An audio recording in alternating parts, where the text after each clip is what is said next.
नमस्कार सभी दर्शकों का बहुत बहुत स्वागत। ये वीडियो 12 राशियों के लिए है और बड़ी महत्वपूर्ण चर्चा इसलिए है क्योंकि सृष्टि के अंदर सबसे इम्पोर्टेंट ग्रह माना जाने वाला राहु किस किस भाव में क्या फल देता है। यह लिखा है राहु की सत्ता। सत्ता शब्द क्यों आया है, इस सत्ता शब्द की गहराई को, इसकी भावनाओं को समझना, क्योंकि भाव के अनुसार किस किस भाव में राहु की क्या भावना होती है। यादृशी भावना तस्य सिद्धिर भवति तादृशी, इस प्रकार का एक श्लोक आता है। यानी कि राहु की जिस भाव पर स्थिति होगी या वहां पर दृष्टि होगी, वैसा ही ये प्रभाव स्वभाव लक्षण दिखाते हैं। बड़ा आश्चर्य होगा बहुत लोगों को आज सुन करके, क्योंकि इतना बड़ा पटाक्षेप और रहस्य उद्घाटन करने वाला हूं, आपको समझ में आएगा।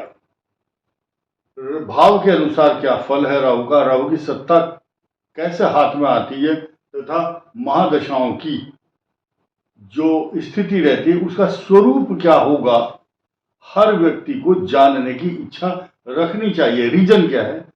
राहु ऐसा नहीं है कि आप समझ रहे होंगे कि मेरी महादशा तो निकल गई है, मुझे क्या लेना देना, लेकिन नहीं।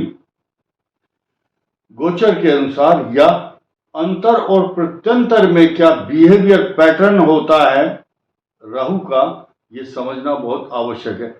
अगर अंतर प्रत्यंतर के साथ सूक्ष्मांतर के साथ साथ, यानी कि हर महीने में एक एक बार तो राहु के प्रभाव स्वभाव लक्षण आपके ऊपर इफेक्ट करते ही हैं, इस बात को अब इस भाग से पुष्टि होने वाली है आपकी। आइए जानते हैं राहु। पहली बात तो यह कि इस भाव में ये 1 नंबर लिखा है सिर्फ इसलिए, काल पुरुष की दृष्टि से जब कुंडली बनाते हैं तो 1 नंबर लिखा जाता है। तो ये स्वरूप है मनुष्य का तन धन सहज सुख संतान विद्या बुद्धि शत्रु रोग मामा और पार्टनर जीवन साथी और आयु और मृत्यु, रिस्क का स्थान भाग्य स्थान और धार्मिक कार्य और आपका सामाजिक प्रतिष्ठा पिता नौकरी कर्म और व्यापार, और ये इनकम हाउस है और बड़े भाई का स्थान भी, अच्छे स्वास्थ्य का प्रतीक भी है ये हाउस। और ये नुकसान हानि का पैरों का और नेत्र पीड़ा का भी योग इससे देखा जाता है और विदेश यात्रा भी। ये मैंने बताया। यहां कोई भी स्थान हो सकता है, मैं आपको ज्योतिष नहीं सिखा रहा हूं, लेकिन ये स्थान है, ये भाव है। तो पहला भाव, यहां किसी का कुछ भी बैठा हुआ हो, 1 से लेकर 12 तक कोई भी संख्या हो, वो आपका लगन है।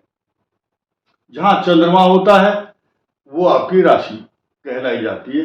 मान लिया आपका चंद्रमा यहां है, 10 नंबर लिखा है तो मकर राशि होगी। अगर यहां आपका मान लिया 1 है और आपका यहाँ 9, यहाँ चंद्रमा है, तो आपकी धनु राशि होगी। खैर आगे बढ़ते हैं। राहु की सत्ता सबसे ज्यादा यहां पर काम करती है लग्न में। लग्न में ही स्वरूप बनता है, लग्न से ही नेचर बनती है। लग्न में राहु हो तो उसकी जो डिप्लोमेसी है, उसके जो स्वभाव प्रभाव लक्षण है, कोई भी पहचान नहीं सकता।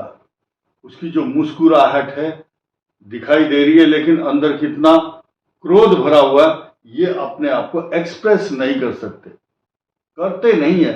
नोबडी कैन आइडेंटिफाई इनकी नेचर को, स्वभाव को परख नहीं सकता कोई। ये तो हुआ उनका nature. And they will be self made person, they will achieve everything with their own resources, और अपने दिल की बात किसी से कहते नहीं है।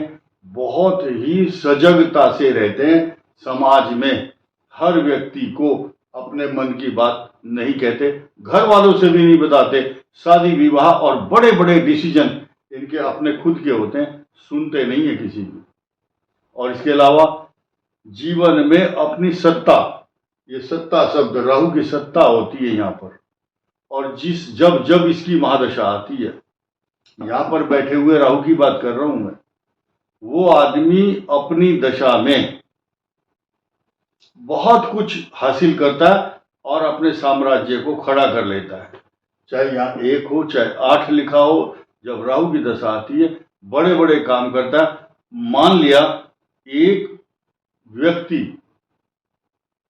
कोई काम करता है और वो स्कूटर रिपेयर या कार का कोई जगह उसने ले रखी है ऐसी किराए पर, लेकिन राहु की दशा चल रही, तो एक दिन वो आदमी वो उस स्थान को अपने पैसे से, अपने बाहुबल से खरीद लेगा उसको। और ग्रहों का भी योगदान होता है, लेकिन काम सब होते हैं राहु की महादशा में। और राहु की एक नीति और रीति और प्रीति क्या है कि ये है गंगा गए गंगादास, जमुना गए जमुनादास। जिस जिस ग्रह का अंतर और प्रत्यंतर आता रहेगा उसकी ऊर्जा के साथ साथ ये काम करते हैं और वैसा ही फल इनको प्राप्त होता है। अब यहाँ आ जाइए, यह है धन कुटुंब वाणी, और इनकी वाणी में इतनी शक्ति और इतनी चातुर्यता और कम्युनिकेशन स्किल होता है कि दूसरों को अपना बनाने की ताकत रखते हैं, और ये यू टर्न लेना जानते हैं बहुत अच्छी तरह से यहाँ पर राहु। अब आइए सबसे इंपॉर्टेंट, त्रिखट एकादशी राहु, तीसरे भाव में राहु हो तो इंद्र को भी जीत लेता है। उसके पराक्रम बढ़ा चढ़ा होता है। 10 रुपए जेब में है तो 1000 रुपए का आइटम खरीदने की बात करता है मनुष्य, बड़ा इंपॉर्टेंट। चतुर्थ भाव में राहु धन कुटुंब वाणी के साथ साथ वो जमीन जायदाद गाड़ी अक्सर खरीदता है, लेकिन कई बार राहु कहाँ बैठा है किस पोजीशन में, तो सेकंड हैंड अगर कोई वाहन खरीदता है तो वो उसको आवाज करता है, खनन खनन खनन, वो पैसा खाता रहता है वाहन उसका रिपेयरिंग में। और भी ग्रह मैटर करते हैं, लेकिन चतुर्थ भाव में मनुष्य जमीन जायदाद प्रॉपर्टी पैसा गाड़ियां सब खरीदता है। पंचम भाव में राहु किस राशि में बैठा है या महादशाओं का क्या उसका इफेक्ट होगा ये भी बहुत जरूरी है, लेकिन एजुकेशन अच्छी ही रहती है, डरने की बात नहीं है। सारी दुनिया में जितने भी लोग हैं जिसका यहाँ राहु बैठा होगा कोई भी अनपढ़ नहीं मिलेगा, और इतनी अच्छी उसकी सोच समझ बुद्धि ज्ञान कलाकारी रहती है उसके। फिलहाल एक ग्रह की बात कर रहे हैं हम, छठे भाव में राहु, इतना इंपॉर्टेंट, अभी मैंने श्लोक बोला त्रिखटे तीसरे छठे एकादशे राहु सर्वारिष्ट निवारणम, सभी अरिष्टों का विनाश कर देता है और अपनी दशा में हर प्रकार के सुख देता है। लेकिन स्पाइनल कॉर्ड, जॉइंट प्रॉब्लम, ये सब पीरियड जो आता है अंतर प्रत्यंतर, राहु की महादशा में जिस जिस ग्रह का भी अंतर आएगा उसको बोलते हैं सब पीरियड। उपदशा महादशा बोलते हैं ना, प्रत्यंतर दशा, ये बहुत शुभ परिणाम देता है। सप्तम भाव में राहु के बहुत अलग अलग परिणाम देखने को मिलते हैं। उनका जो जीवन साथी होता है बड़ा डिप्लोमेटिक होता है, और दोनों भाई एक जैसे ही होते हैं, पति पत्नी भाई बहन की संज्ञा इसलिए दे रहा हूं कि एक दूसरे को बड़ी आराम से पहचानते हैं और एक दूसरे से वैसी ही बात करते हैं जैसा कि उनको चाहिए। तो बिहेवियर पैटर्न बिल्कुल अलग होते हैं आम आदमी से।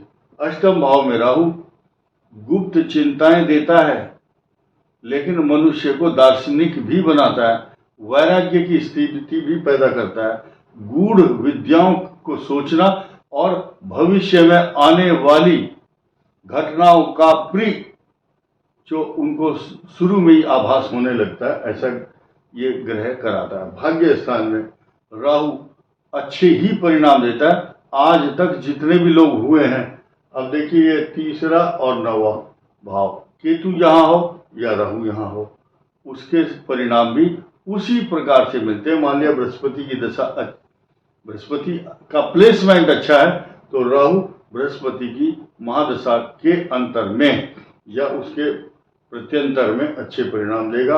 राहु यहाँ लिखा हुआ है लाल रंग से, यह जिसके राहु होता है 10 में दुनिया होती है उसके बस में, लेकिन कुछ लोग कहते हैं नहीं जी ये तो ठीक नहीं है।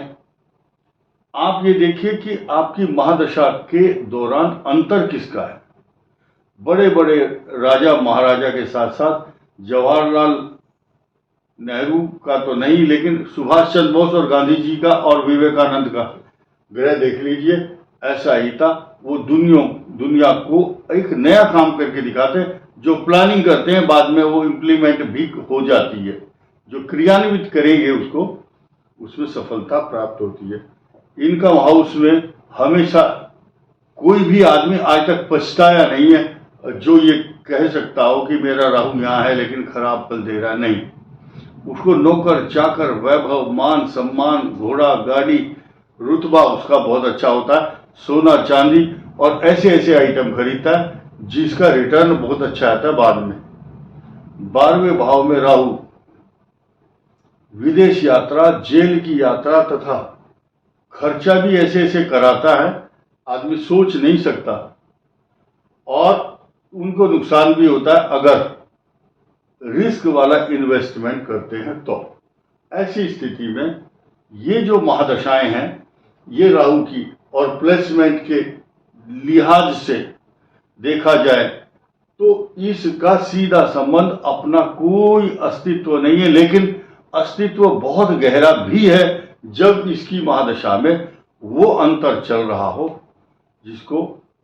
जिस ग्रह की बहुत अच्छी प्लेसमेंट और उसकी पावर ज्यादा हो।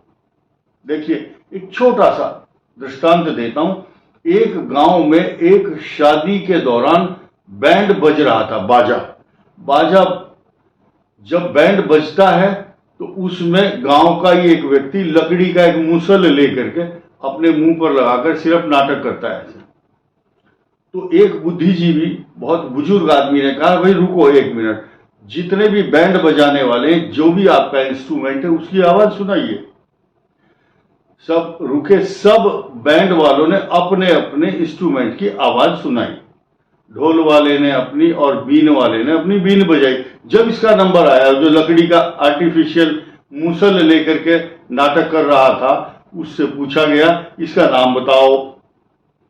उसने कहा इसका नाम है शामिल बाजा। बोले इसकी आवाज सुनाओ। बोले नहीं ये बजता नहीं है। बोले कब बजता है ये? बोले जब सब ऑन हो जाते हैं ना ये जितने भी इंस्ट्रूमेंट, तब इसकी आवाज आनी शुरू होती है। तो राहु जो है शामिल बाजा है, ये शामिल बाजा है। जब सब ग्रह अपने अपने एक्शन लेते हैं तो ये अपना सपोर्ट देता है। मायावी ग्रह है और इसकी जो मार है बहुत बुरी पड़ती है, लेकिन जब सत्ता देने पर आता है, राहु की जो सत्ता है वो बहुत अच्छी तरह देता है और मनुष्य को आभास नहीं होता, अपना नाम बिल्कुल नहीं आने देता। यह है गुप्त रहस्य राहु का। और राहु के लिए ध्यान दीजिए, जिनको लगता है कि मेरा राहु खराब है तो उनको कंबल, चप्पल, छाता और भोजन कराते हैं। अगर किसी को या अन्न दान करते हैं तो मसूर की दाल साबुत। अगर मिष्ठान किसी को देते हैं तो जो गुलाब जामुन है, ब्लैक रसगुल्ला, तो वो जो है ऐसे कलर का होता है, राहु का कलर ब्राउन। तो ब्राउन वस्तुओं का दान करना शुभ रहता है। इस वीडियो में इतना ही। धन्यवाद, नमस्कार।